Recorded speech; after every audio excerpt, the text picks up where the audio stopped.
एका स्त्रीने जर ठरवलं तर ती या जगाच्या पाठीवर कुठेही आणि काही करण्याची धमक ठेवली आणि अशी धमक दाखवत एक यशस्वी उद्योजिका म्हणून ग्रामीण भागातील गृहिणी आता पुढे आली। मावळ तालुक्यातील चांदखेड या गावात आशा स्वयंसेविकेचं काम करत असताना आपल्या पतीच्या दुःखद निधनानंतर पतीच्या स्वप्नांशी गाठ बांधत राणी शिंदे यांनी श्रावणी फूड्स गृह उद्योग सुरू केले। या उद्योगातून त्या चांगला नफा देखील कमवत आहेत, परंतु अनेक महिलांना देखील त्यांनी यातून रोजगार निर्मिती करून दिली। त्यांचा हा यशस्वी प्रवास कसा झाला आपण त्यांच्याकडून जाणून घेणार आहोत। मी राणी राजू शिंदे, चांदखेड माझं गाव आहे। मी गावात पहिल्यांदा आशा स्वयंसेविकेचं काम करत होते आणि आशा स्वयंसेविकेचं आणि शेतात वगैरे काम करत असताना अचानक माझ्यावरती म्हणजे वाईट प्रसंग म्हणजे माझ्या मिस्टरांचं निधन झालं आणि सर्व कुटुंबाचा भार माझ्या एकटीवरतीच आला। आणि असं त्याच्यामुळे ना मी माझा श्रावणी फूड्स गृह उद्योग हा व्यवसाय चालू केला। तो व्यवसाय करत असताना मला खूप म्हणजे अडचणींना तोंड द्यावं लागलं।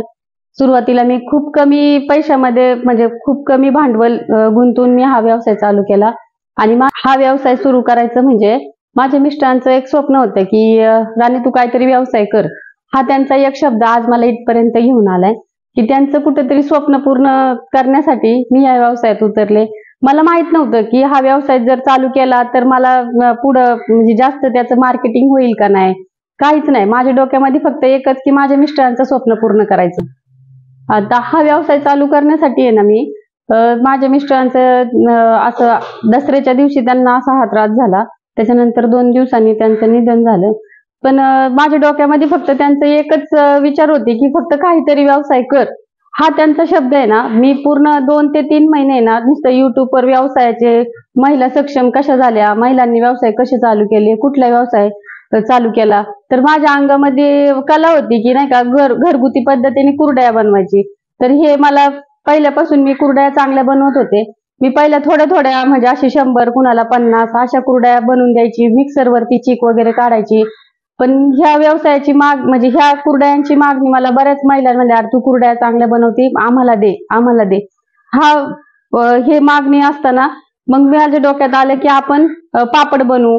मग पापडच्या मशीनच्या युट्यूबवर मी व्हिडिओ बघायला लागले, महिला कशा व्यवसाय करतात त्यांचे व्हिडिओ बघून मी जानेवारी फेब्रुवारी महिन्यामध्ये मी बचत गटामधून काही 1 लाखाचं लोन म्हणजे उचल घेतली आणि मी पहिल्यांदा 10 बाय 10चं घराच्या शेजारी एक शेड मारलं छोटंसं। त्याच्या माझ्या दिरांनी मला जागा दिली। माझ्या असे म्हणजे माझ्यावरती वेळ आली, त्याच्यामुळे मला सगळ्या घरातल्यांनी सपोर्ट केला की तू कर, तुझं मन गुंतव, तुला व्यवसाय चालू करून तू ह्याच्यामधून बाहेर पडशील, तू तुझा वेळ तुझं सगळं तुला जे आवडतंय ते कर, म्हणून मला सगळ्यांनी सपोर्ट केला। त्याच्यामुळे मी पहिली मशीन घेऊन पापड व्यवसाय चालू केला आणि पापड व्यवसाय करत असताना मला मागणी गिराईक म्हणायची, ताई तुमच्याकडे शेवया करून मिळतात का, ताई तुम्ही मसाला करून देता का। मग माझ्यामध्ये डोक्यात असं आलं की आपलं जागा आहे गावातच, माझी जागा होती तिथं, मग मी हे शेड चालू केलं, हे युनिट चालू केलं। त्याच्यामुळे मला आज मी शासकीय योजनेचा लाभ घेतला। शेडवरती 4 ते 5 महिला काम करतात, त्या महिलांना रोजगार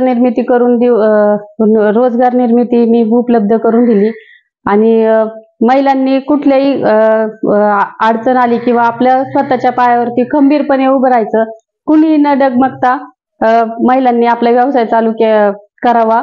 आणि आज मला ह्या व्यवसायामध्ये खूप म्हणजे आर्थिक उलाढाल माझी 1 लाखापर्यंत होती आणि मी आहे म्हणजे मला मागणी आहे या कुरडया आणि पापड्या आणि पापड वगैरे सांडगे वगैरे बनवतो आम्ही, तर खूप चांगली मागणी आहे आणि माझ्या मिस्टरांचं स्वप्न पूर्ण करण्यासाठी आज मी इथपर्यंत उभी आहे।